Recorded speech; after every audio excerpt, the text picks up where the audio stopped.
TV 150 cinema ఖైదీ number 150 set కి మొదటి నుంచి అతిథులు తాకిడి ఎక్కువే. రోజు ఎవరో ఒకరు సెట్ కి వెళ్లి చిరంజీవిని కలిసి ఆయనతో సెల్ఫీ తీసుకుని వచ్చేస్తున్నారు. తీరా వాటిని సోషల్ నెట్వర్కింగ్ సైట్లలో పెట్టి అందరికీ చూపిస్తుంటారు. చిరు రీ ఎంట్రీ సినిమా ఇదే కావడం. సుదీర్ఘ కాలం తర్వాత ఆయన సెట్ లో మళ్ళీ మేకప్ వేసుకుని ఎలా కనిపిస్తున్నారనే క్యూరియాసిటీ కొద్దీ అక్కడికి వెళ్తుంటారు సెలబ్రిటీలు. అయితే బయట వ్యక్తులే కాదు, సినిమా బృందంలోని వ్యక్తులు కూడా వీలు కుదిరినప్పుడంతా చిరు దగ్గరికి వెళ్లి సెల్ఫీ తీసుకుంటుంది. ఆ రకంగా చిరు లుక్ ను చాలా వరకు బయటకు వచ్చేసాయి. ఐటమ్ సాంగ్ చేసిన లక్ష్మీరాయ్ మొదలుకొని పలువురు నటీనటులు, టెక్నికల్ టీమ్ లోని సభ్యులు చిరుతో కలిసి తీయించుకున్న సెల్ఫీలు బయట పెట్టారు. అవి పెద్ద ఎత్తున వైరల్ అయ్యాయి. తాజాగా సంగీత దర్శకుడు దేవిశ్రీ ప్రసాద్ కూడా చిరుని కలిశారు. పాట కోసం గెటప్ లో ఉండగానే చిరుతో ఓ ఫోటో తీయించుకుని ట్విట్టర్ లో పెట్టాడు దేవి. అందులో చిరు లుక్ అదిరిపోయేలా కనిపిస్తుంది. ఫ్యాన్స్ మాత్రం ఈ లుక్కుల్ని చూసుకుని మరింత సంబరపడిపోతున్నారు.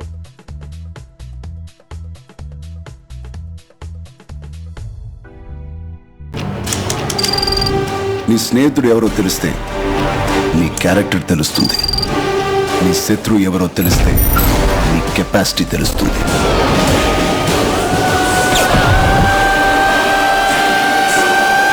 నా శత్రువుని సెలెక్ట్ చేసుకున్నాను.